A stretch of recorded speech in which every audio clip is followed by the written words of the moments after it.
Ce magazine vous est offert par Aéroport Bar. Congo Kinshasa mbote boza tellement ebele ya kolanda magazine na bino d'actualité en lingala facile plus 243 mbote na bino.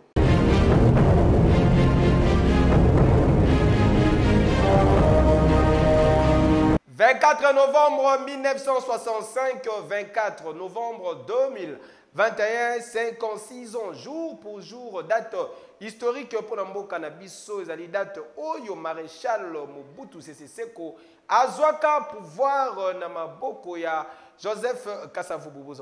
Moi, Mobutu Sese Seko Kukumbendu Wazabanga, je jure d'observer la Constitution et les lois du Zaïre. 24 novembre 1965, 24 novembre 2021, 56 ans jour pour jour depuis que Joseph Mobutu organisaki coup d'État contre Joseph Kasavubu pe azwaki pouvoir. Événement Oyo et intervenaki après tension ya makasi entre président Joseph Kasavubu pe gouvernement ya Moïse Tshombe. Joseph Mobutu a justifié qui action par manque de discipline chez ba homme politique pe a prometa qui ko instaurer yango na ba domaine nyonso ezala politique, économique, topé financier. Nouveau président atalisa qui sympathie na ye envers États-Unis d'Amérique oyo bazalaki baliés principaux na ye à l'époque. Il manquait des disciplines chez nos hommes politiques. Pendant 5 ans, nous allons l'instaurer dans tout le domaine politique, économique et financier. Et rapidement, espoir oyo bachaki na ye et yaki ko limwa pe les jeunes présidents instauré qui régime autoritaire à parti unique, dictature oyo nanu histoire ya mboka et vivate. Iyo Mobutu le bâtisseur, Iyo Mobutu le créateur, Iyo Mobutu Sukisa, Mobutu oye. Maréchal Mobutu a enfoncé Mboka davantage na corruption paix na pauvreté. Vous me traitez de tous les noms dans vos écrits, dictateur, que sais-je encore. Eh bien, c'est assez exceptionnel de voir quelqu'un qu'on traite de dictateur appeler de tous ses voeux les élections. Fidélité, maman, Amoboto,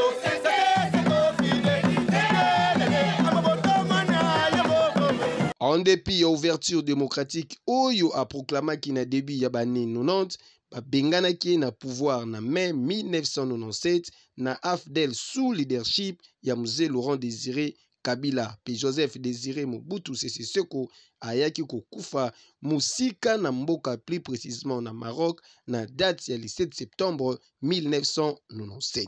La fortune du président Mobutu, c'est plus que la dette du Zaïre. On ergote autour de ça. Soyons sérieux. Démarrage ya DRC Africa Forum Business 2021 et Salami Mokolo ya lelo et sengel boyo ba clôture nango ko intervenir Mokolo lobby ministère et industrie ndé organisant sous le patronage du chef de l'État Félix Antoine Tshisekedi Tshilombo quand sengel boyo ba 48 heures avant ministre de l'industrie azalaki liboso ya presse a répondaki boye na ba question ya Pichu Mulumba.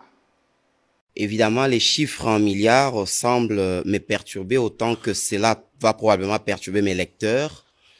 J'aimerais comprendre, à l'issue des DRC Africa Business Forum 2021, qu'est-ce qui sera mis en place pour que très rapidement, la RDC entre en scène comme un bénéficiaire important dans cette transition énergétique.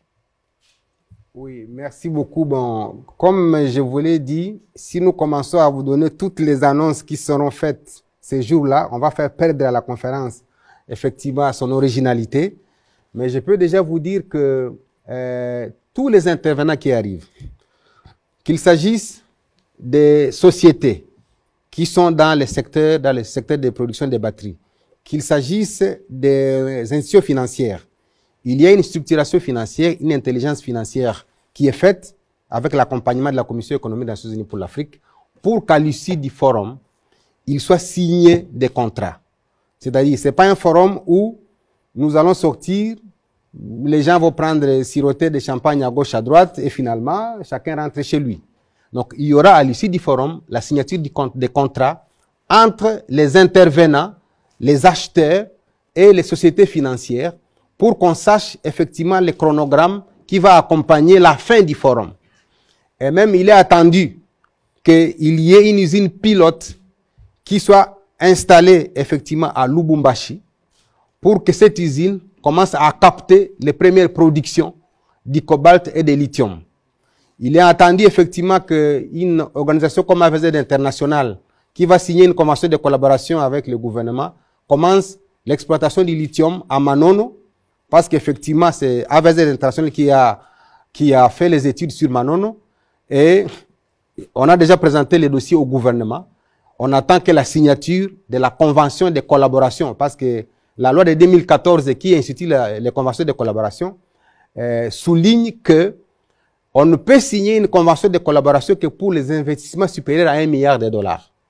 Et AVZ nous a présenté au gouvernement un dossier de 1,1 milliard de dollars pour l'installation de la zone économique spéciale de Manono pour la transformation du lithium, avec à côté de cette zone économique spéciale, la réhabilitation de la centrale de Pianamwanga, pour ceux qui connaissent cet espace-là, et de la route qui va de Manono jusqu'à Kalemi, et même l'aménagement du chemin de fer pour l'évacuation des minerais qui seront produits. Donc, il est attendu vraiment des grands contrats. Et celui qui pilote la structuration financière, c'est Afrexim Bank, et son directeur général est attendu à Kinshasa dans les prochaines heures. Bancien Kuluna Nakanya Makase lelo bakomi kobenga bango ba bâtisseur de la nation. Bayekoli misala ya ndenge na ndenge bozwa détail na reportage oyo. Congo ndemboka. Nakanya Makasese na province ya Olomami, après plus d'une année, il y a lavage de cerveau, il y a alphabétisation, il y a apprentissage na métier.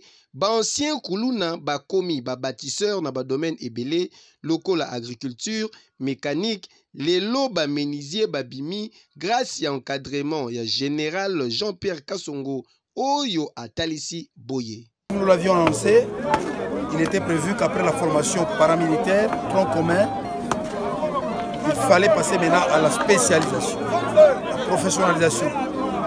Que les jeunes qui sont dans les centres apprennent les métiers pour permettre une bonne réinsertion dans la société. Pour l'instant, nous avons 4 filières que nous avons organisées. La première filière, nous avons formé les ouvriers agricoles.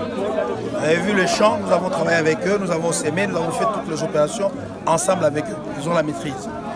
La deuxième filière, c'est la menuiserie.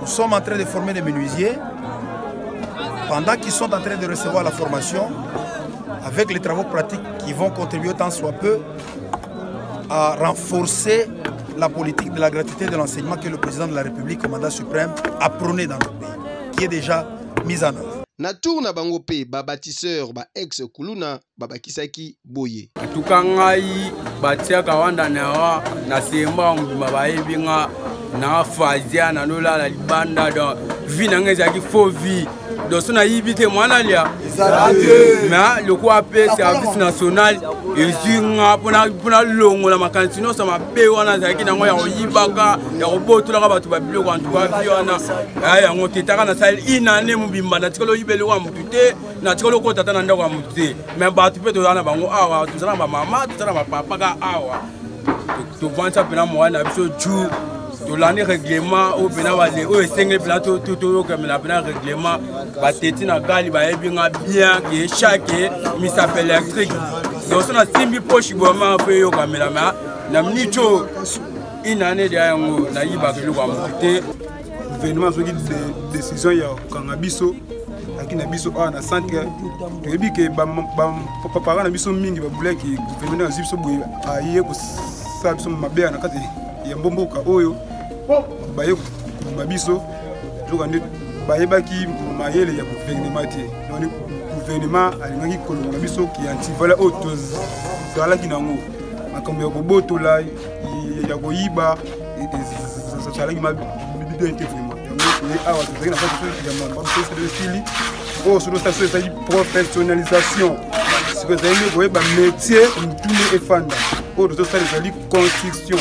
Nga nazalaki lokwa na staff na ngai nga moko oyo tobengaka na baméthode ya bastratégie, c'est-à-dire nazali lokwa nyau oyo nazali komarche na vie ya kutunga moso kute na kuna nango obika te. Boye nde ezalaka félicitation na général Jean-Pierre Kasongo pona musala makasi azali kosala na tina ya kozongisa bandeko oyo na ba valeur morale pe bazala utile na société. Yekejo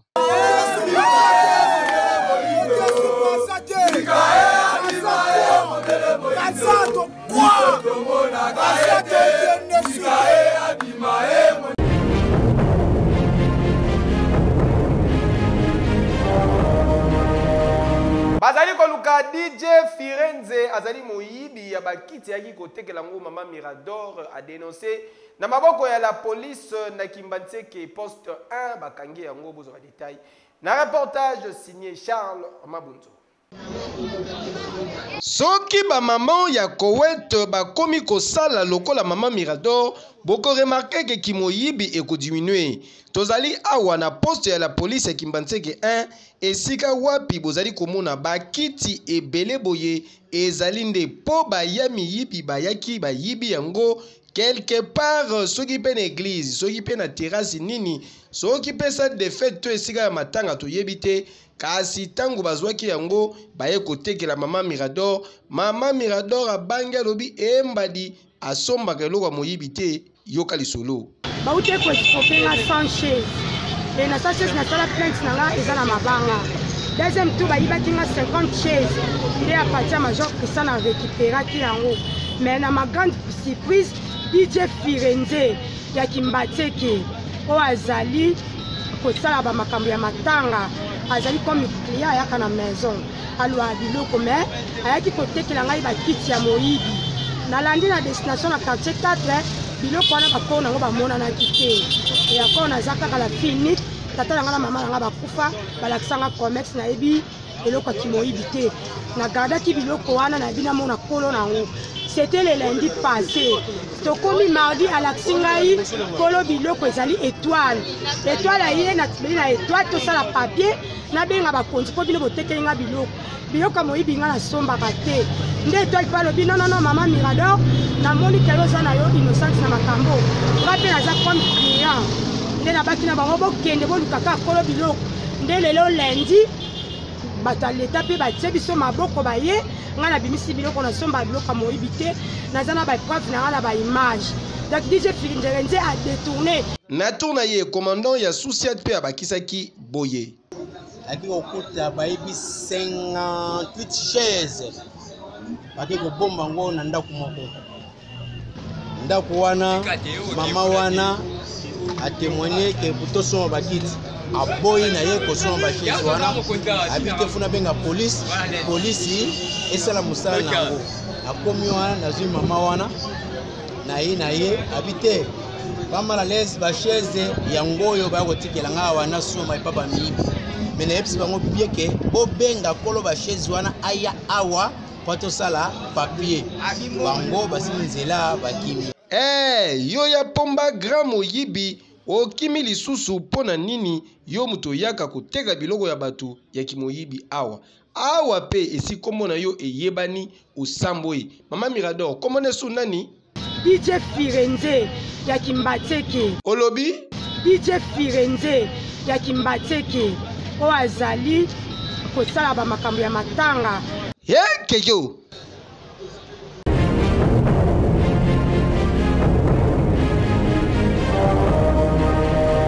Covid-19 dans la République démocratique du Congo, 55 nouveaux cas testés positifs, 81 personnes badali déclarées guéries. Rapport du comité multisectoriel et riposte contre Covid-19. Reportage.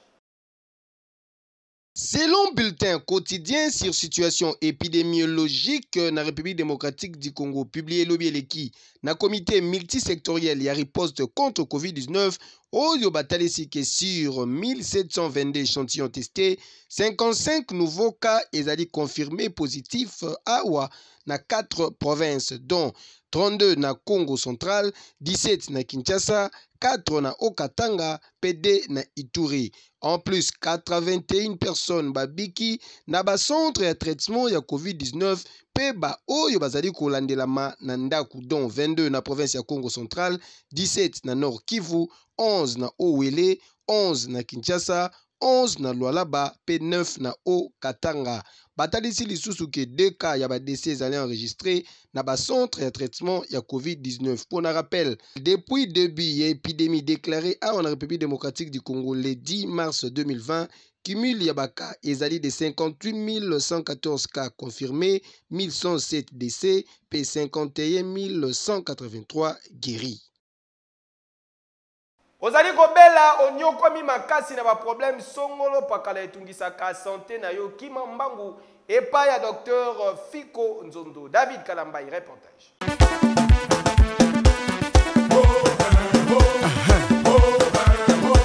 Enfin solution emonani pona ba problème ebele oyo etungisaka ba santé na biso. Mutu bana Congo Kinshasa pe Afrique mobimba bazalaki kozela yeyo. Papa solution docteur Fiko Nzondo, le phytothérapeute mwana mboka amemeli bino médecine naturelle à travers centre tradi moderne Fiko Nzondo yokaye. Tozoko zwa en charge bandeko nyonso mwasi comme mobali o azali na complication ya mabota bakanyonso soit stérilité ezala masculine ezala féminine. Ba produit na biso ezali tout à fait naturel. Ba kisi ezali dans 2 semaines kozwa solution ya mabota. Papa ozana premier apostate ko suba ozo suba na pasi ba tie yo sonde muke muke koko suba oko kokanga masuba te tozana bosenga na yo bantibiotique eza naturel. Fiko Nzondo azali munganga ya formation oya yekoli classe na université pe ayekoli malamu médecine naturelle pe ba recherche ya makasi.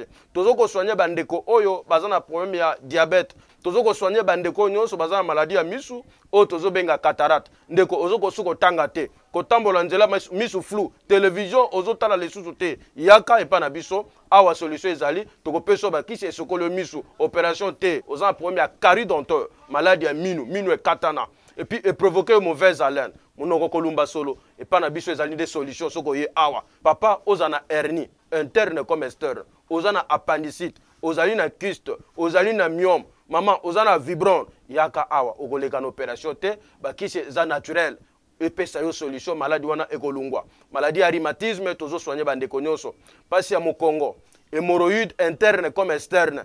Kota la durée na yango te yaka epa na biso solution ezali. Ba papa, problème nyonso ya sexualité, ozana problème ya faiblesse sexuelle, impuissance sexuelle, éjaculation précoce epa na biso awa eza réparation. Oyo bazoko nyokwama na maladie ya sinusite ndeko nanga yaka epa na biso solution. Gastrite, estomac, tension emataka yo yaka epa na biso solution. Ozana problème ya AVC yaka epa na biso ezesika oyo tozo pesa nde solution. Ndeko mobali ndeko mwasi papa mama kobuka na te nzela ya solution ya ba problème de santé etungisaka biso emonani.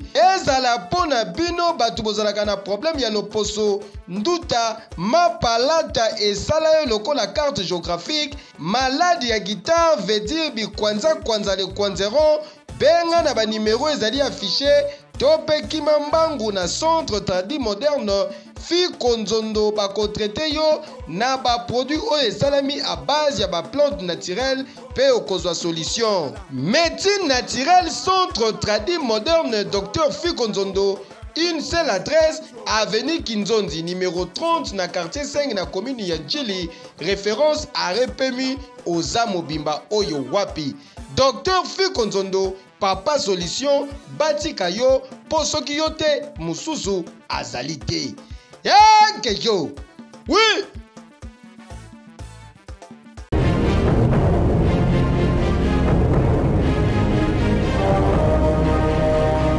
Na quartier Riflar tozali bongo na commune ya Kisenso population emelaka mai ya nkelo ti mokolo lelo bakonzi ya régie des eaux bosalaka nini pe toyebi te. David Kalambai akutanaki na bango reportage.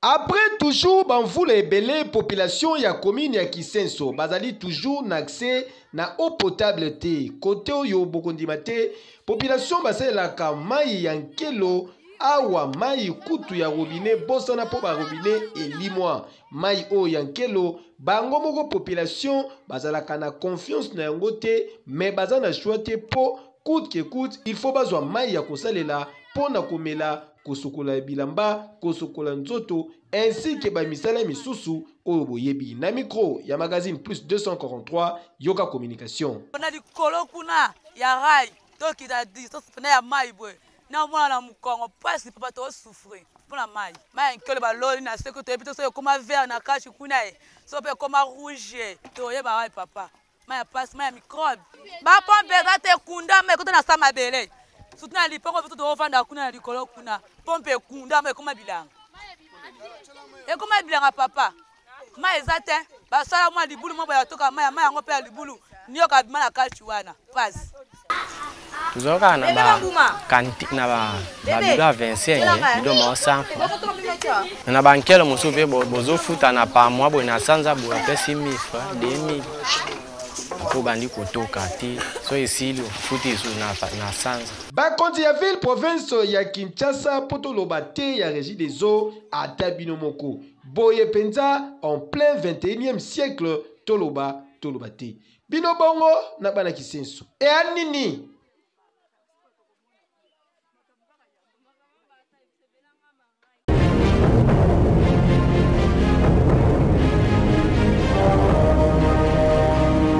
ba mama osegele ya molato esi eyebana ba boutique RH Top Model.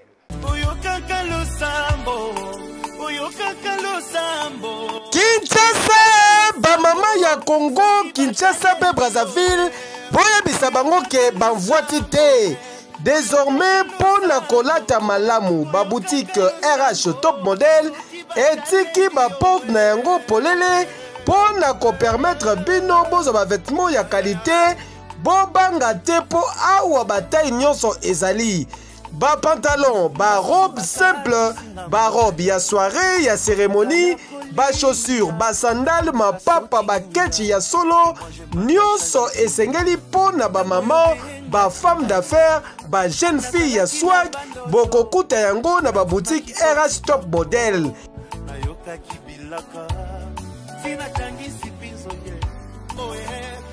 Pomi tungisa na bino te po ba boutique RH Top Model et bongiseli bino ba service ya livraison à domicile, achat en ligne, pe expédition na ba province.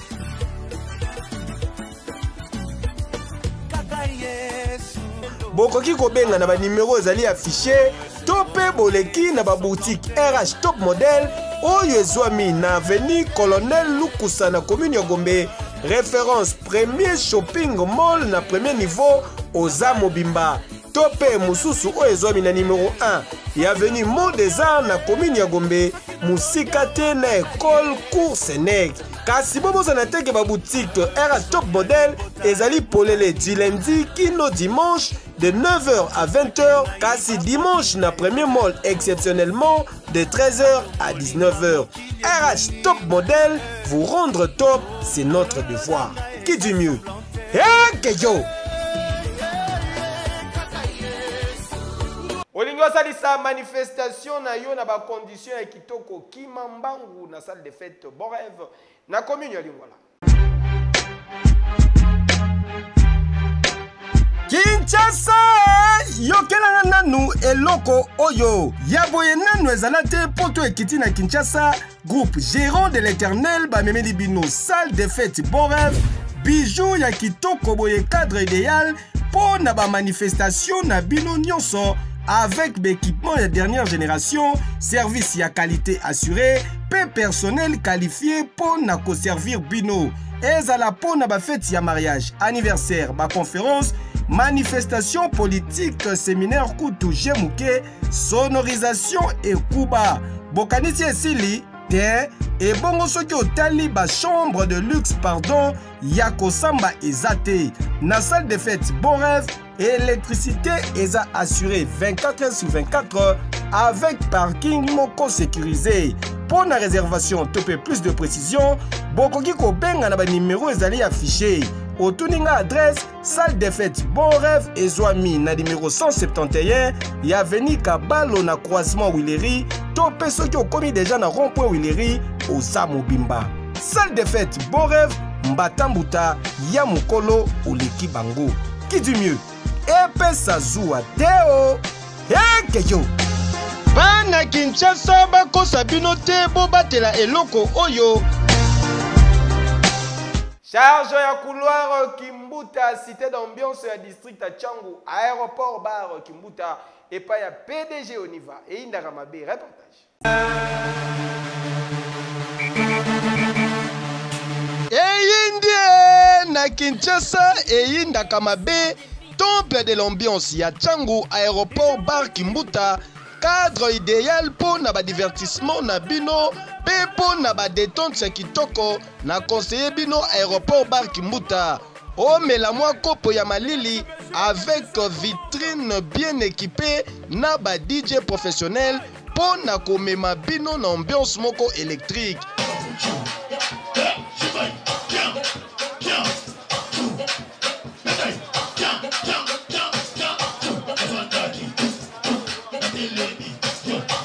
Et bongo ba installation hygiénique, zéro infection et senga kande boye ozo melane siga kitoko pe sécurité.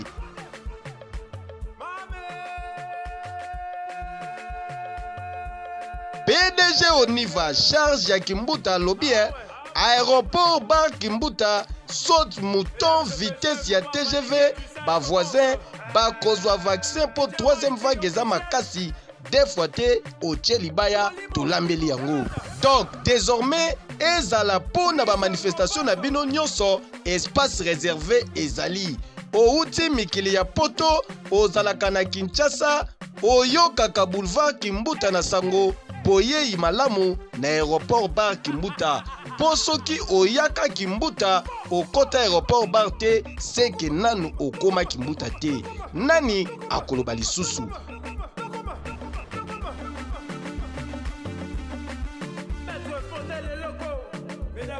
Aéroport bar Kimbuta Mbatambuta. Hey Kejo.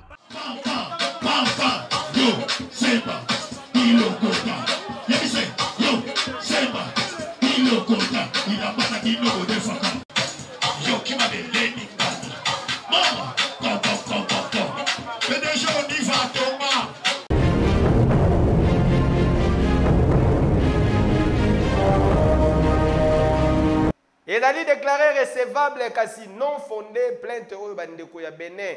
Basalaki par rapport à RDC na éliminatoire ya Qatar 2022 groupe J. Commission de discipline ya FIFA batranchaki mokolo lobi. Reportage.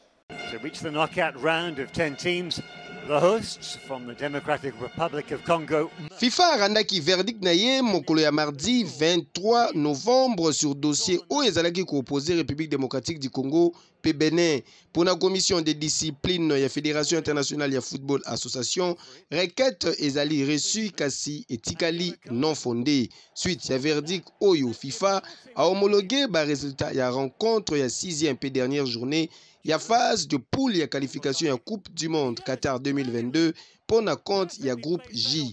Nango RDC azali donc qualifié pour na barrage oyo ezali prévu na mars 2022. Pour na rappel, Fédération béninoise ya football et déposa qui plainte na FIFA pour na contester nano arbitrage ya rencontre pe supposé faute administrative commise na sélection congolaise pour na kosala 4 changements na 4 arrêts de jeu. Nouvelle oyo et ko calmer tension ya public sportif congolais oyo bazalaki kobanga quelconque disqualification ya ba léopard. Celebrations for the Democratic Republic of Congo. Ecstasy for them, agony for Benin. Ekoinda mabe mokolo ya lobby na New Standing Club soirée Garde Bond avec DJ Abdul. Papa Berry ekozala somo na bokasi ya le big manager Oscar de la Rinta pe mon vieux Richard Bamba. New Standing, une seule adresse 315 avenue Syndicat na commune ya Gombe, référence croisement avenue Flambeau station Kobil Ozamobimba Mutu.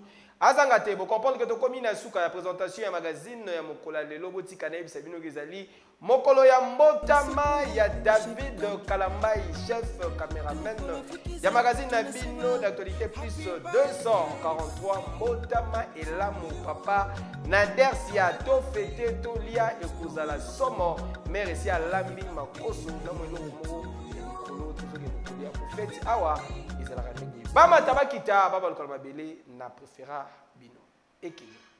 Ce magazine vous a été offert par Aéroport Bar.